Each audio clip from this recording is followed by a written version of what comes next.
All right, guys. We'll get started on this first panel discussion. This is really just kind of wild card. Everything's open for discussion. I got no agenda for this, half hour, 40 minutes or so. I want to know what you guys have questions on, challenges you're having in the landscape,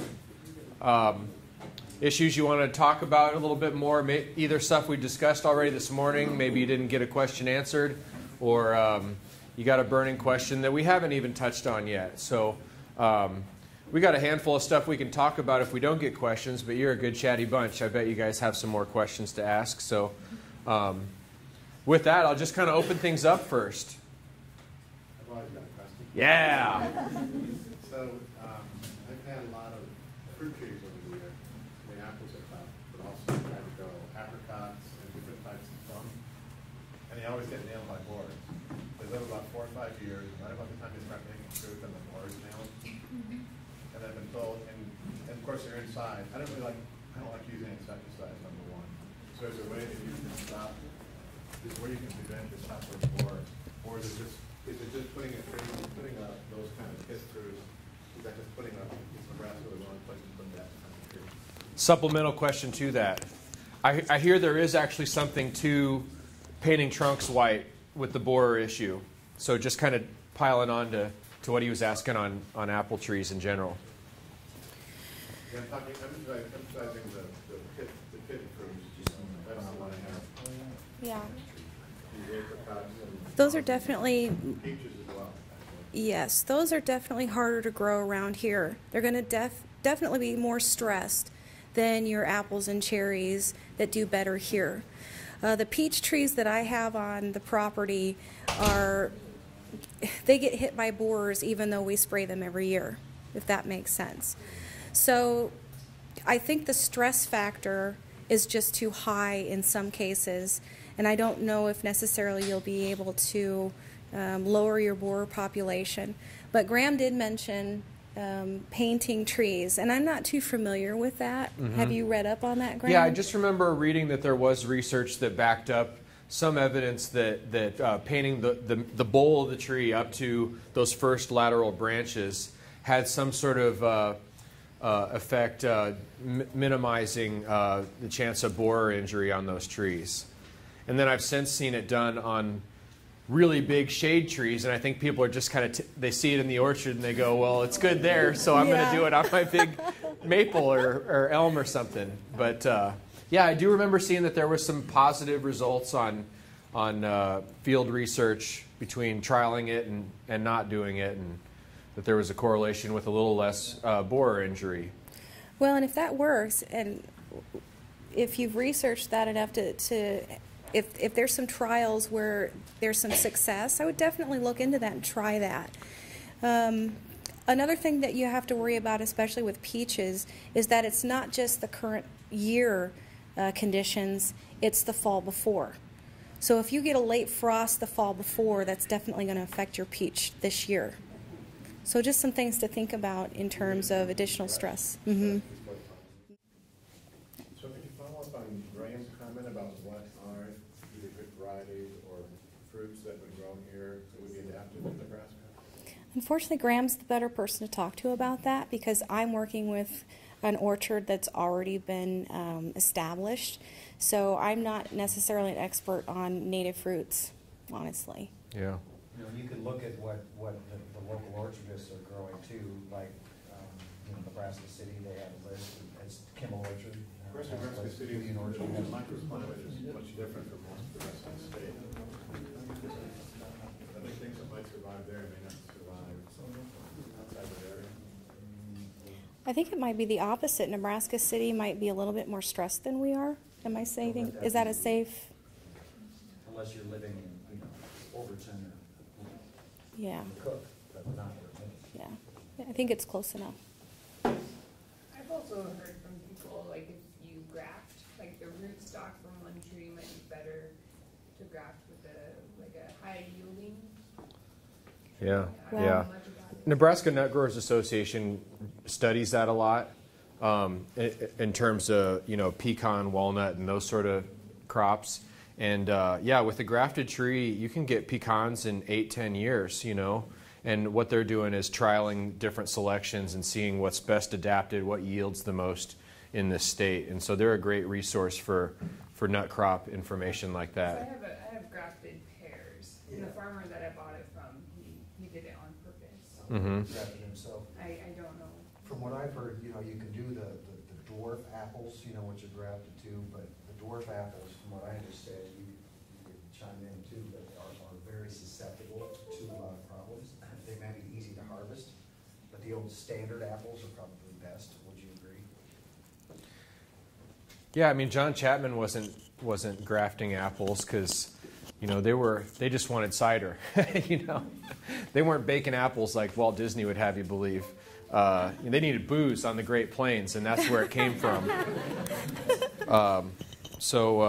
Yeah, if it had a few spots on it or it wasn't the most palatable apple, it was all right. It still had sugar in it that was going to turn into alcohol for you. So that was the main goal there.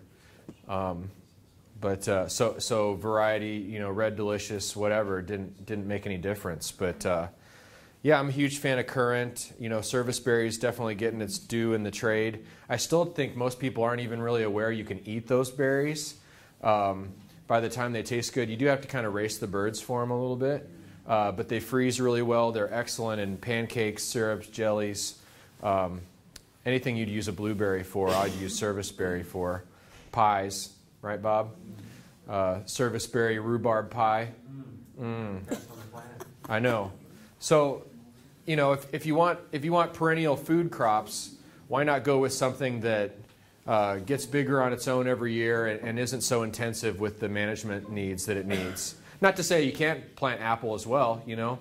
To touch on that, the last house I was in, we had a deck that was maybe 2-3 foot off the ground, and it was on the side yard in the middle of town. We wanted some privacy, and I put some privacy panels up. Well, city code, I didn't really want to push the limits on it, you know, and have some code violation. So I kept those panels only about 8 foot tall, like I'm supposed to. So with 3 foot off the deck, I just wasn't getting the privacy I needed. So I slammed an apple tree in between the deck and the privacy panels and pruned it into a wall, you know, a espalier.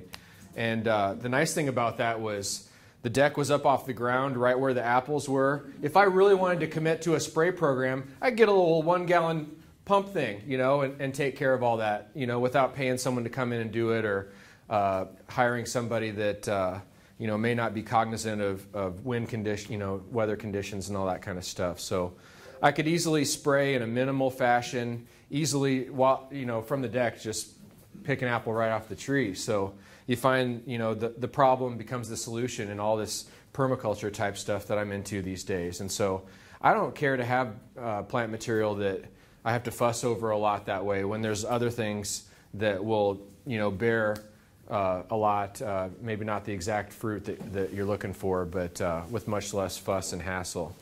So. Well, and that brings up the point that we as a society love our shiny red apples with no worms in them. Yeah. So until we can get past that an apple's just as good, unfortunately, insecticide is going to play a key role in how we manage fruit trees, unfortunately. I think that's why persimmon isn't very popular. You know, anybody who's got experience with persimmon fruit, who's eaten it? Yeah? It doesn't look really good when it tastes good, does it? You know, it almost looks like it's rotting by the time it tastes good, you know?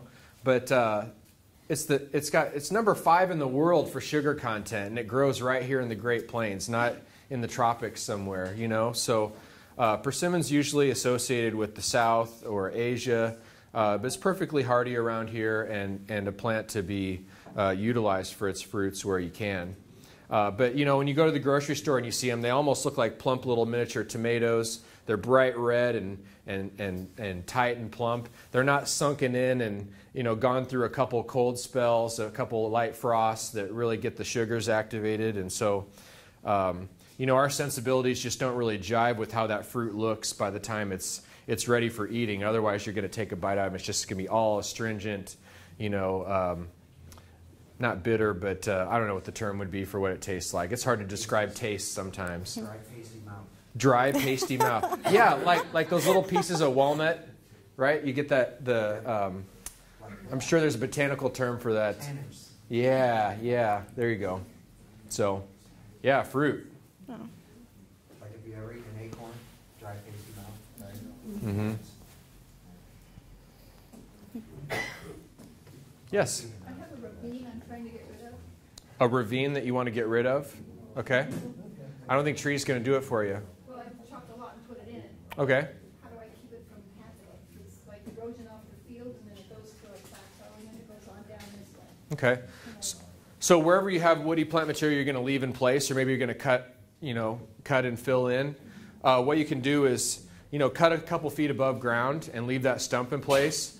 And that's something you can lay your log into to hold it in place. Then your sedimentation will come in behind those logs and fill in. And then you take, seed from the area, sow it in there to establish new plant material that'll, hold that root system. We were talking about bank stability and all that a bit ago with my friend from NDOR over here. We were cussing and discussing about the Corps of Engineers and why they don't really want trees on levees. And it's a little bit different ball game there because you have a mound of soil instead of a stream bank with an infinite amount of soil on the other side of it. So tree root systems, just like we were talking about earlier with stormwater capture and those benefits, they provide pathways for moisture into the levee that would compromise the stability of it itself. But if you're on the bank of a stream and you don't have it doesn't fall back down on the other side in this mounded kind of thing, then then the standard knowledge applies that root system is stabilizing the bank and holding it in place and keeping it from eroding. No.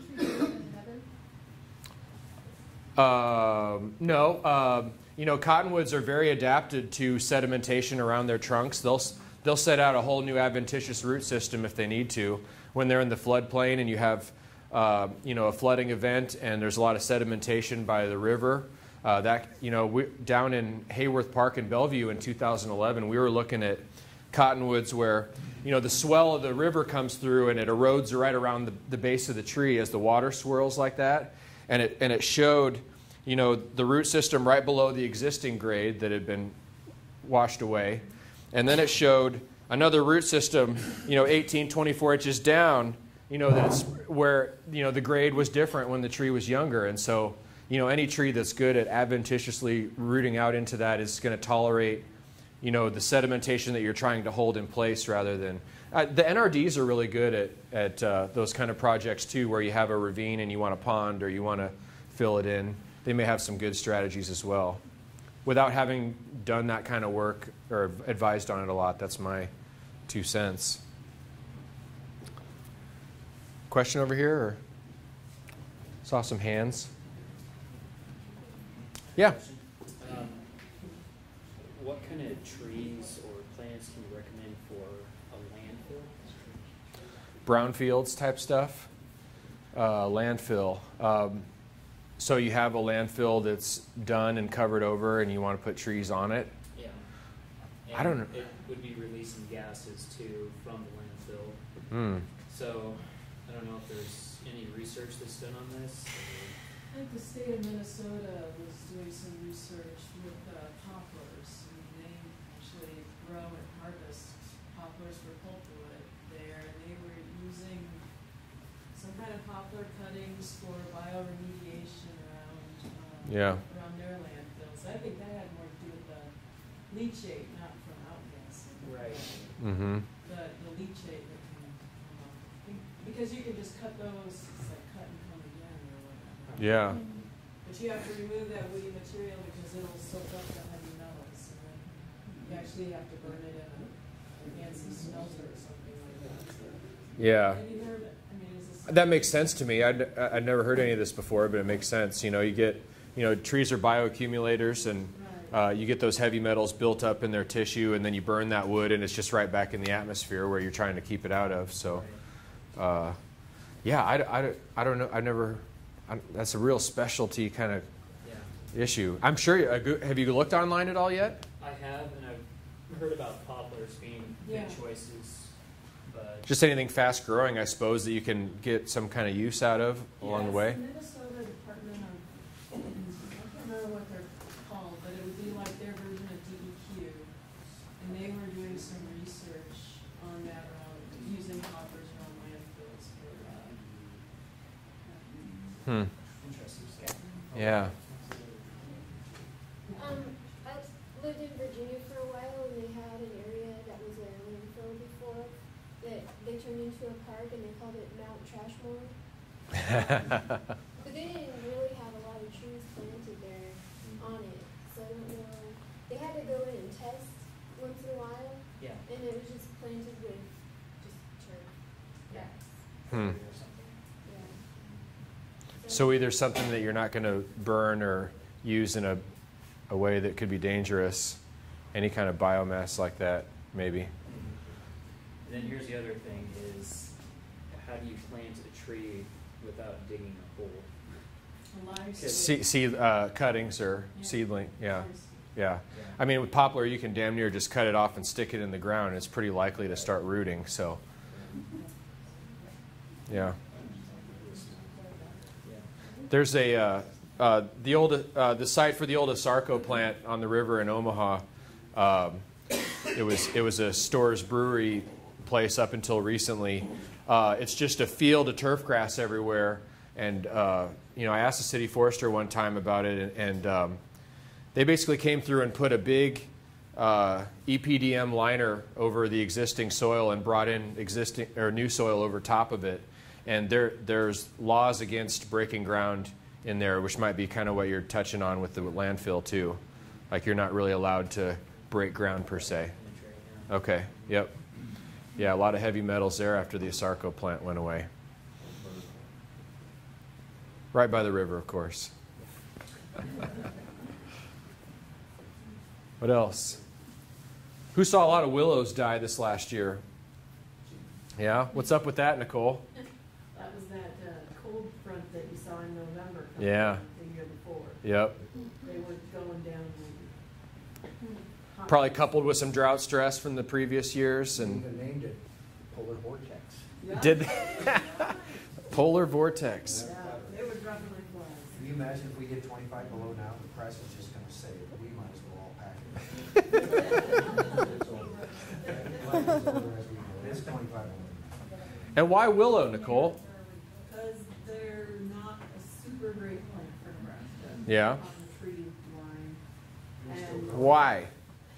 well, they're not native, and they like more, they're really fast growing. Yeah, And they like a little more moisture and, that even moisture. When they were hit with the Polar Vortex, they were still in full dress. yes. Yeah, That's the problem. yep, Yeah. They were like, freeze, what freeze? Oh, whoops. yeah. Yeah. Some trees just don't. Yeah, And it took a few months for that to take effect, but it was like the arborvitaes the year before. mm-hmm. It took a couple months before those started to show the effects of basically it was from the 2012 drought. Mm-hmm. I just got a picture of where one whole side of this line of arborvitaes is green, and the other side is brown. Completely brown. Yeah, Not to yep. fix that. Yeah, definitely. It's like the tree didn't get the memo that it was going to start getting cold here pretty quick, and they just keep on growing and growing and growing. Right. That speaks to the different strategies that trees have to, when they get stressed or damaged or something. With flooding, when we had the flooding in 2011, there was some kind of neat things to see in the parks along the river and stuff. And in MP Dodge Park, there were willows that were flooded, and they set out these big mats of adventitious roots right above the water line. So they had maybe 2, 3, 4 feet of water around the base of them, and they'd set out. I mean, it looks like the head of a broom. Just all these roots coming out, getting the oxygen that the tree's not able to get out of the water itself. And then even the branch tips that brushed the water surface would root as well. And it wasn't a successful experiment, but I took some cuttings of those branches that had the root masses on them because they were rooting from the wrong end, if you will. And so the bud orientation was all down, because the branch is hanging down and it's rooting from the end instead of the right end. And so I was curious. I wanted to see those root and have those buds break and just go whoop. But it didn't really stick around. So willows try to outgrow that problem, right? Most other trees are going to shut down their biological processes, You know, like we were talking about with the stomates being closed all day. You know, there's no transpiration going on, so they're not getting their carbon dioxide needs met. But Willow is going, dang it, I'm just going to get my oxygen needs taken care of some other way. You know, there's no water up here, so I'm going to set out new roots and see what I can do. And whereas most trees are more going to, like I said, hunker down, shut the processes down, and try to make do with the energy and stuff that's stored in the tree instead of try to sort of, you know, outgrow it. So it's neat seeing those kind of responses. Yeah? So those roots that came out above the water line, Mm-hmm. when the water goes down, did they die back? Yeah. Because they were just sort of brushing in the water to stay hydrated, but out of the water for the most part, and they just all dried up. But the city forester left them on so people can go take a look at that and scratch their head a little bit about, especially if they didn't know about the flood that came through. That same park, you know, where we saw, you know, cottonwoods falling over, still green. You know, you get it. When cottonwoods germinate, they kind of go every which direction because you'll get a clump of seed right there, you know.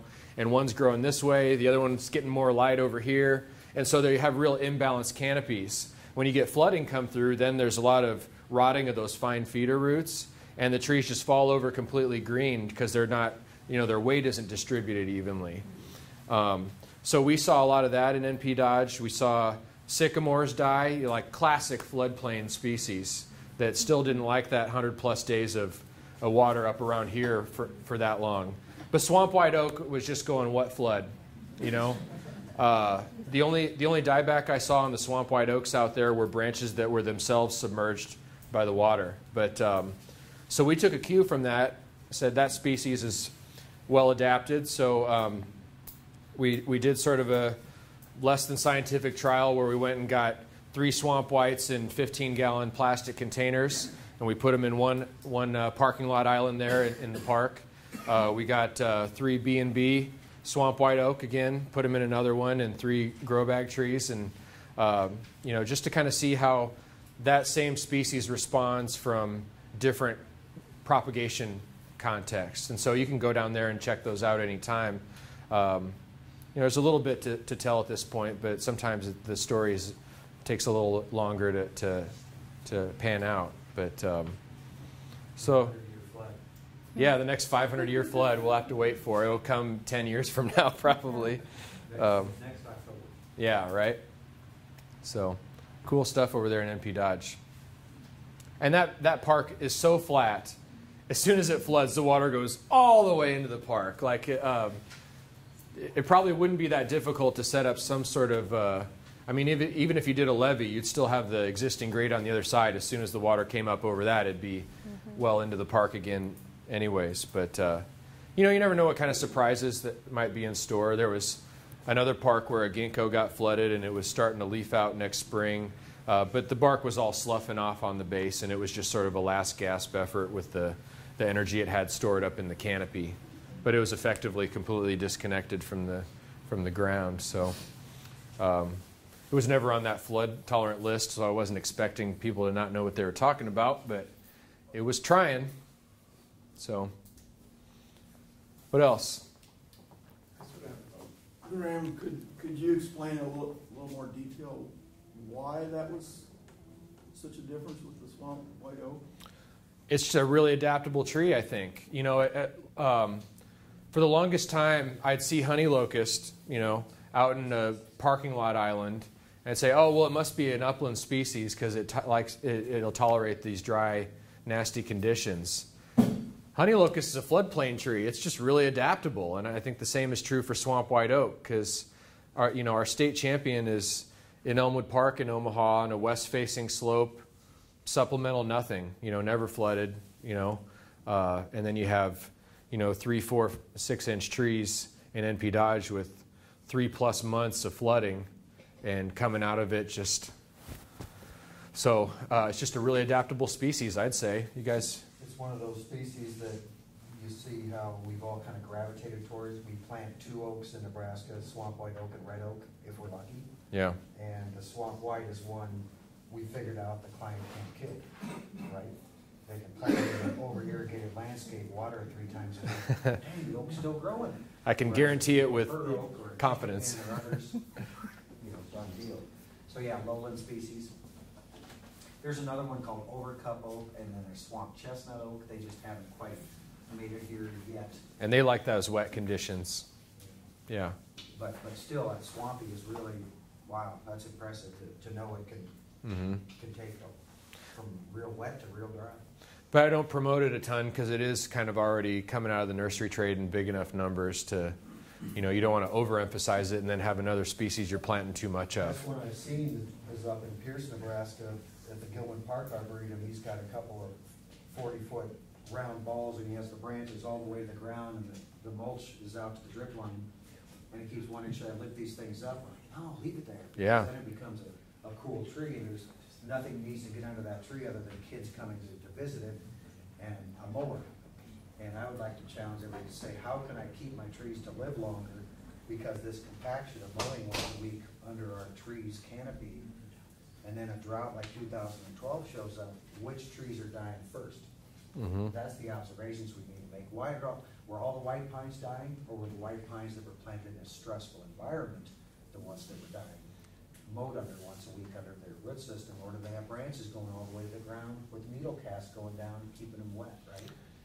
And I'm going to come full circle with my first talk this morning on the inventories, and I hit on, Bob, how a lot of times there's that information about the trees you planted that's not very important on the front end, but later on, in hindsight, you can go back into the inventory and say, well, it came from this vendor, or it was, B&B, what kind of container did it come in, or whatever, and that, there's something to be learned from that sometimes. And you might see correlations with trees that are dying and some common denominator. Ball speak, and he'll say, what is the ideal mulch ring?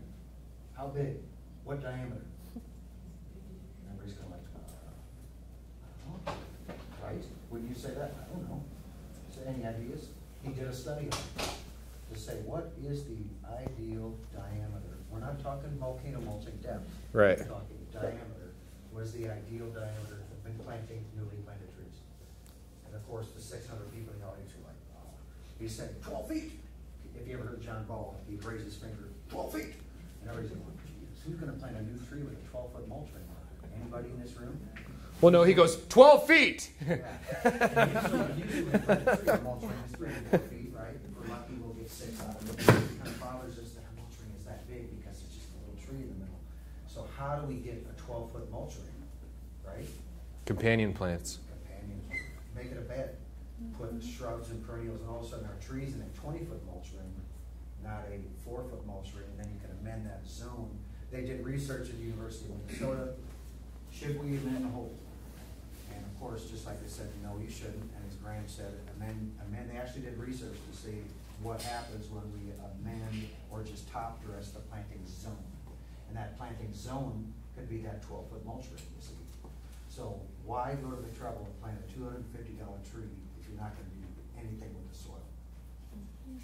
Amen. Say we're spinning our wheels because none of us do that. We go in there, we properly plant a tree, and then you look at the soil that poor thing has to grow, and you go, good luck, fella, if you're going to need it. Right? We can talk about tree selection until we're blue in the face, but if we keep planting them in basement subsoil, because Jennifer, correct me if I'm wrong, how does oxygen get into soil? Roots need oxygen to breathe, right, and to grow. But how does that oxygen get in there? Well, you have. Does it say, hey, I think I'm going to go in the soil? Thank you very much.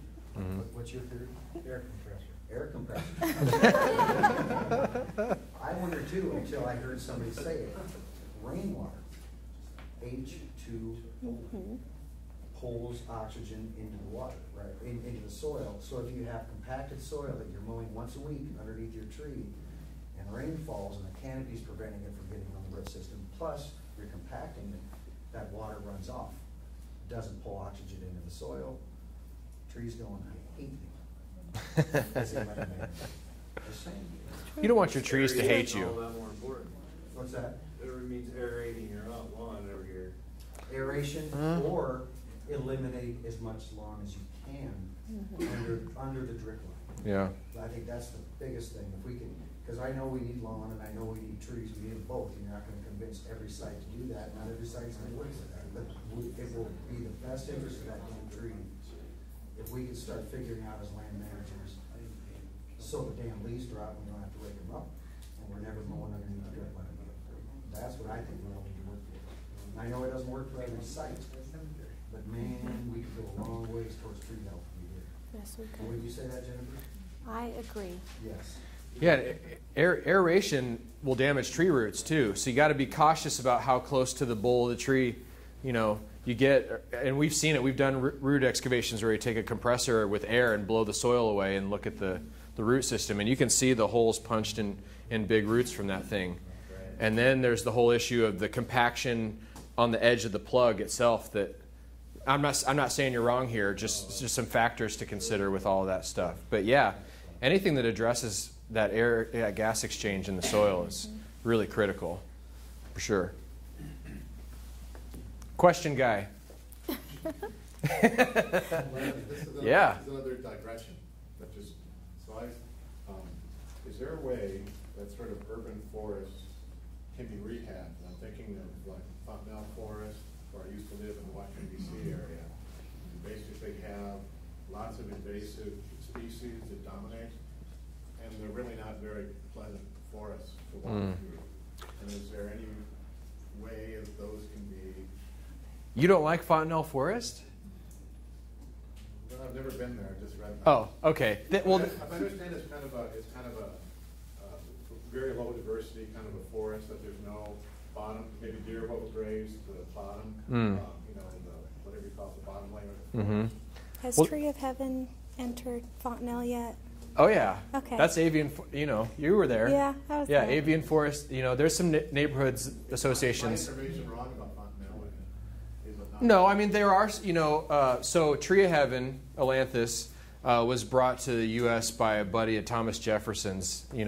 And it was a great tree until they started cutting railroad corridors, and you had all these forest edges. The same goes for the utility corridors. You clear the trees out from underneath.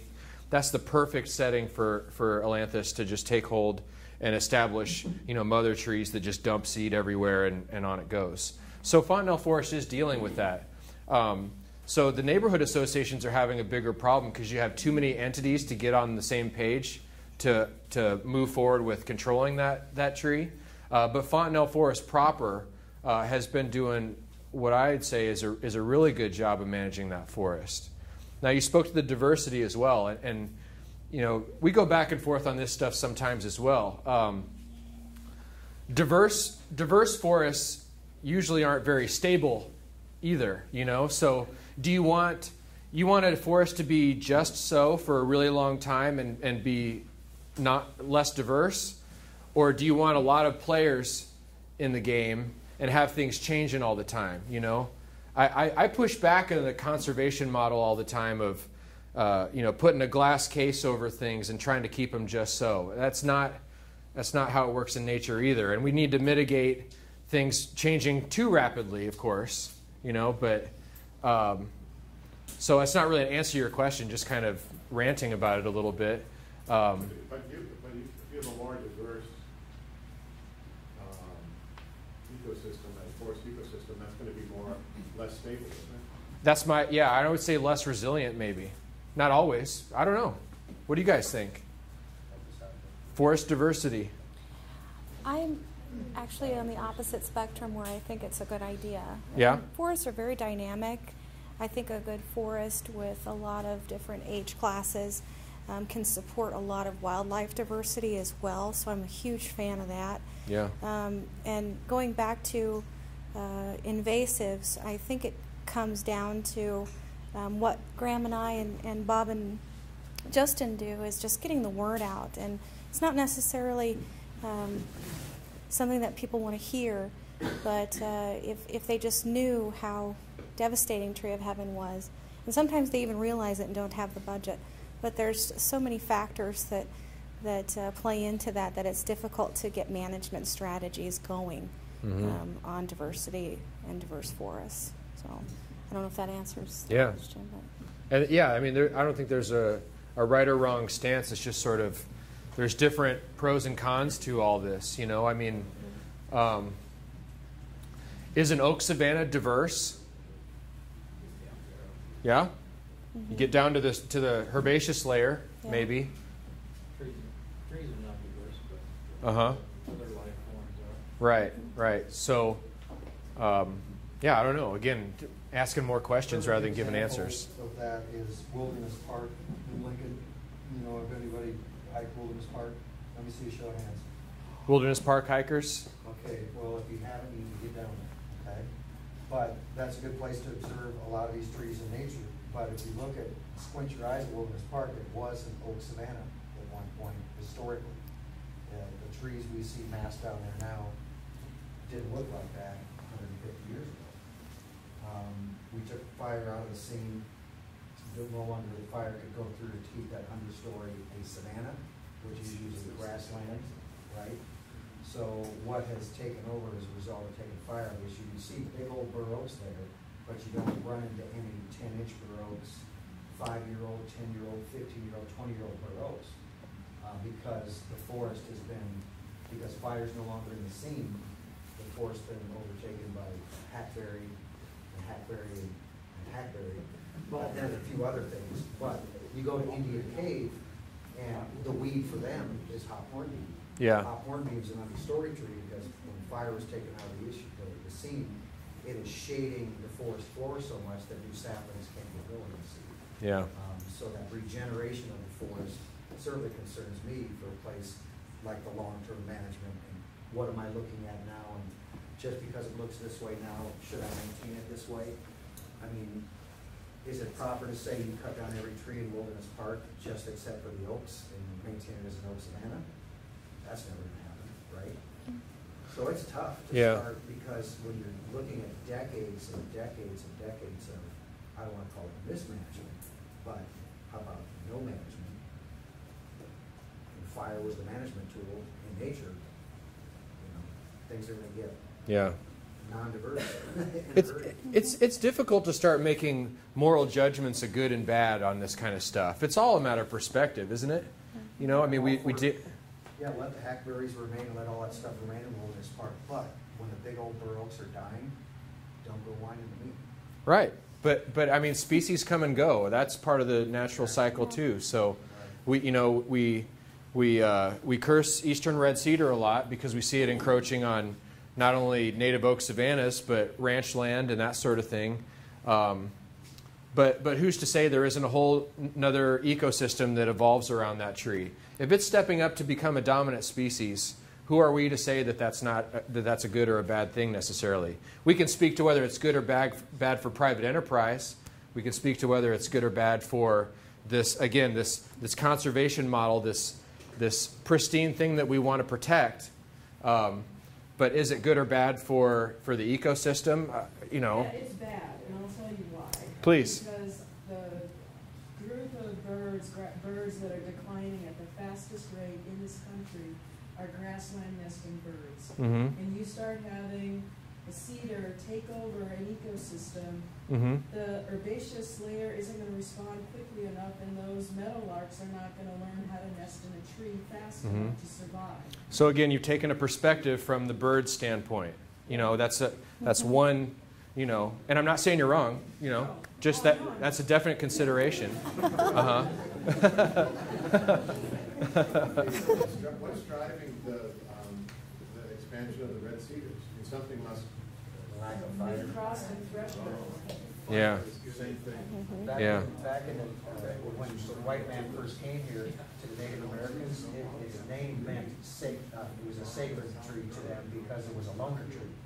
So out in the lonely, desolate, open prairie, you might find one cedar, a sentinel of the prairie. So it was sacred to them because there were so few of them. And so fire rules the day. And now we've taken that out of the mix for so many decades.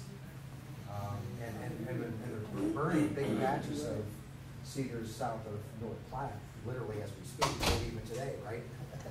But the fire is so hot and so intense because that as Alan said, that whole ground level is dead and void of plant material. So they're having these huge, massive fires, and much to their amazement, the prairie is coming back, even despite being gone for, decades, right? Well, yeah, Mhm. those The remnants were seeds still will there. lay there Yes. dormant. Yep. So there was still seed bags there? They were Mhm. skeptical that the remnants were there, still there, because, they had 40-foot trees, and much of their surprise. And now that they're able to convince the ranchers that this is a good thing, because they're seeing, the grazing dollars, seeing more cattle production on these lands, Mm-hmm. rather than the fear of fire. Yep. Good discussions. Yeah. Like it. What do you recommend for good species for windbreaks and how far apart? All of them. Justin's got he's got a good slide on this in a little bit here, showing just a design example of windbreaks that incorporate conifers, deciduous trees, forage for wildlife, shrubs, and mixing all that up as much as you can in order to get something that's diverse. I get tired of saying the word all the time, sort of like sustainability. I wish we'd come up with a different word for sustainability, because it gets to be kind of monotonous using that word over and over again. But Well, the saddest thing that I've seen with windbreaks, the ones that are in decline now, is they were all planted how many years ago, and it was all the same species. So as long as we can get away from that, you're going to have a much better time of and even bringing diverse wildlife, because it's going to be wildlife habitat. So, Brian, what are you guys liking for windbreaks? I'm sorry? Bring back the shelter bells. Yeah. Exactly. Yep. Until $7 corn comes around again. yeah. And think about it, if the windbreaks were fixated on conifers Yeah. nowadays for windbreaks, if you got shelter belts, had very few. Have everything. Mhm. Yeah, you just let them grow. Yeah. Last time I checked, you go on the backside of a windswept plain, and if you have deciduous trees, they're breaking the wind. And if you have a thicket shrub like a chokecherry or wild plum, which we need more of, period, that's your windbreak. Otherwise, if you're looking for conifers, cedar. And after that, everybody's kind of going, well, you can try. You always hear the word you can try, because every darn one of them has issues. Right? Wouldn't you say? I mean, so if you diversify, some ponderosa, some limber, some spruce, some fir maybe, you can count them on your fingers and toes and know the conifers will perform the same. Yeah. Maybe you just Exactly. Yeah. What do you like for windbreaks, Brian? We do a lot of spruce-wise, Blackfield spruce and white spruce do good, ponderosa pine. Deciduous trees, we try, oaks are always good, and oaks that hang onto their leaves a lot longer. Shingle oak is a good one. Shingle oak or, those types of, and provide that wind protection too. Keep the branches low. Yep. Until you get an ice storm that takes the oaks down when they're small. Did you have a shingle oak that's gone down? Not shingle oak, but other oaks. Mm. That was mainly the pin oaks, White oaks. yeah. I think if you're gonna have that happen, Sawtooth. you lose a lot of it. Yeah. Yeah. But you will get those ice storms. Yeah. Golden spruce trees. are But nice ones. those species have grown up around ice storms for many, many, many centuries. They know how to cope. And oak more so than gypsum is all I'm saying. That's what's tricky about hardiness zones, I mean, those are based on 30-year averages most cases. And if you're putting all your faith in zone 5 trees, you can be damn sure that tree is going to experience some zone 4 and maybe even zone 3 winters in the course of its life. So I don't really know what hardiness zones are valuable for. If it's annual crops, the weather's going to be what it is, and the plant's going to die, and you plant new tomatoes next year or whatever, You get into woody plant material, and maybe it's shrubs that only last 20, 30 years anyways, but it's either a very temporary plant where hardiness zone doesn't matter at all, or it's something woody where it makes a real big difference, and it's not valuable to put your faith in that zone 5 that we're designated as now.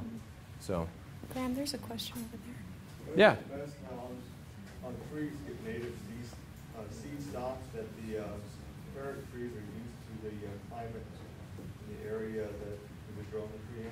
You betcha. Yeah, and another topic Justin's going to be touching on here a bit. We have an a grant called EAT, or Environmentally Adapted Trees. And we're looking for any ideas from people on particularly notable trees that we can collect seed from with superior genetics to continue to propagate. That touches on a bigger issue of, just all the trees we have in the nursery trays that are all cloned. They're all grown from cuttings, genetically the same. You don't have that genetic diversity that will allow some trees to, be a little bit more adapted to some problem or calamity that we come across. They're all genetically identical if you're looking at autumn purple ash or anything along those lines. So every single autumn purple ash is going to be more or less affected the same way by some sort of a problem like that, rather than having seed-grown trees with diverse genetics where some are going to fare better than others, and we can learn from that. So you hit the nail on the head there in terms of what we need to be looking for and doing more of, for sure. And Justin will be touching on that a bit more.